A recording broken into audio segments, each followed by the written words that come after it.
everyone, I am Carolyn and today I'm going to talk about side crow.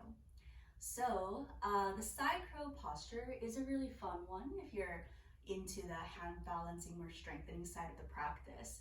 And for me, when I first started my practice, I didn't have a lot of physical strength, but I really enjoyed the process of getting stronger.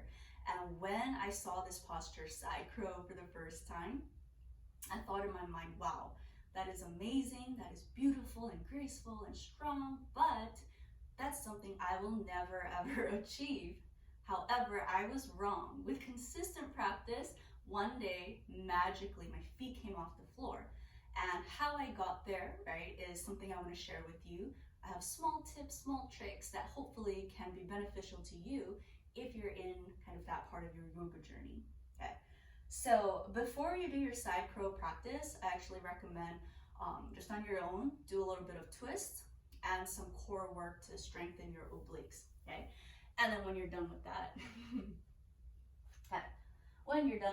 I'll show you how I like to get started into my side crow, okay? So I like to start with just a bit of a stretch, a twisting stretch. We call this Marichyasana C. So I'm gonna do this so my left knee is bent. I'm turning my chest to the left and my right arm is going to press into my left leg.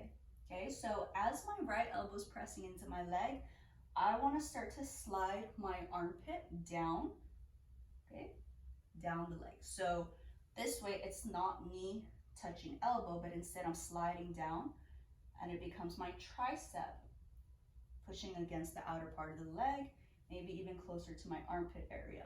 But I also want to maintain a bit of length through my spine, lifting the chest. Okay, you stay in the twist for as long as you'd like, and when you're ready to move into that side crow, bending the right knee, okay, so my two knees are squeezing in together. I take my palms down to the floor on the edge of my mat. However, as this is happening, I'm keeping my left leg and my right arm glued together. Okay, this connection stays the whole time. Okay. Now, from here, I shift my weight into my hands, okay, spreading the fingers wide. I lift my hips, okay? As I lift my hips, there's going to be weight on my feet and my hands, okay? And I maintain that connection between my arm and leg. All right, now this is where I start to shift my weight into my hands by bending the elbows and coming up to my toes. So the heels come off, okay? Bend my elbows, my chest leans down, my feet come off. Okay, so that's my side crow. Yeah, one thing that's important to keep in mind is to allow your shoulders and your chest to lean forward and down, right? And what happens when I do that is my hips will be able to lift. So I will change the angle and you can see it maybe a little bit more clearly. So as I bend my elbows, my chest and shoulders, they lean forward and down so that my hips can lift, right? If I do not do that, if I keep my chest up, it's really difficult for me to get my butt up, okay? So bending the elbows, allow my chest to lower a bit, my hips lift, and my feet come off the ground. I'm pointing my toes and pulling my heels towards the butt, okay? All right, so what if you're feeling a little bit scared to lean forward with the chest because, you know, we're all afraid to face plant, and that's okay. I had the same fear. So something that I used to do when I was afraid of face planting was that I would actually just lean all the way down until my head actually touched the floor. And then from here, I'd keep my head on the floor.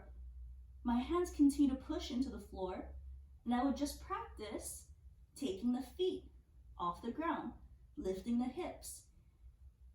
Just a few times to kind of notice how that feels, create a little bit of muscle memory in my lower body, okay? And that was helpful for me.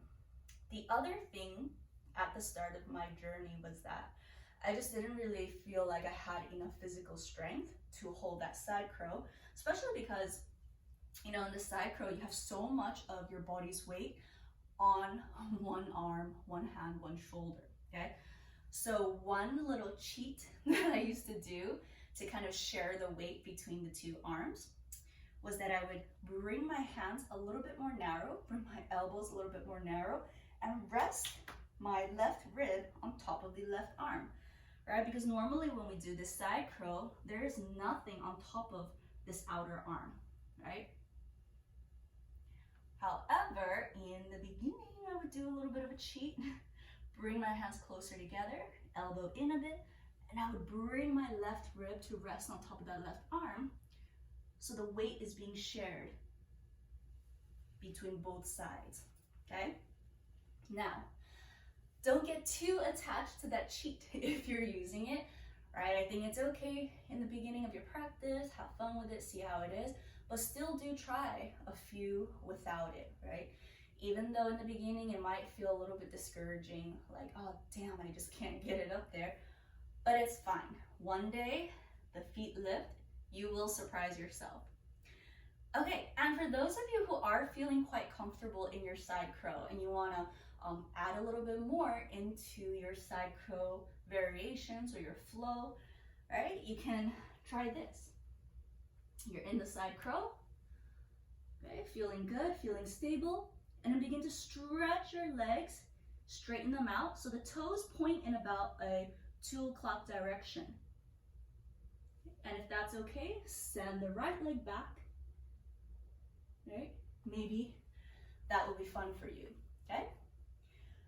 Okay, and then for those of you, another variation I want to offer, if you are interested in playing with inversion transition with side crow, okay, we can try side crow to the tripod headstand, back down to the side crow.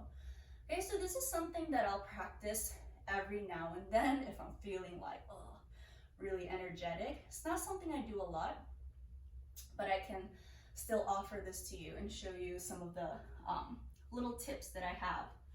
Okay, so if I'm starting my side crow, okay, I pull the heels to my butt, I tuck my chin so the top of the head lands on the floor.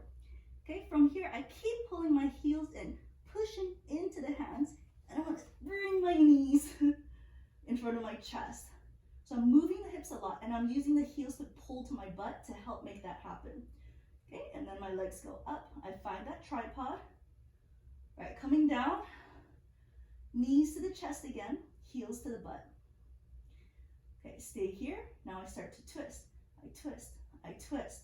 Okay, this is important. I'm gonna take my right elbow in a bit so that my left leg can land on top of the arm. Now, keep pulling the heel in, keep the butt lifted, push with the hands, lift the head, look forward. And then I'm back here. Okay, so not as graceful and as beautiful as, as it could be, but just a quick demonstration to show you what is possible for your practice when you're ready to go there, or if you're already there, okay? So yeah, it's a lot of work, but it's fun. Enjoy your practice. If you've done that, make sure you do the other side as well. And let me know what you think, if any of these tips were helpful or useful to you. Or if you have additional tips, I would love to hear it as well. Right? I'm always interested in learning more. These are just some of the methods that helped me along my journey, and I just wanted to share that with you. Okay, thank you for tuning in. Namaste.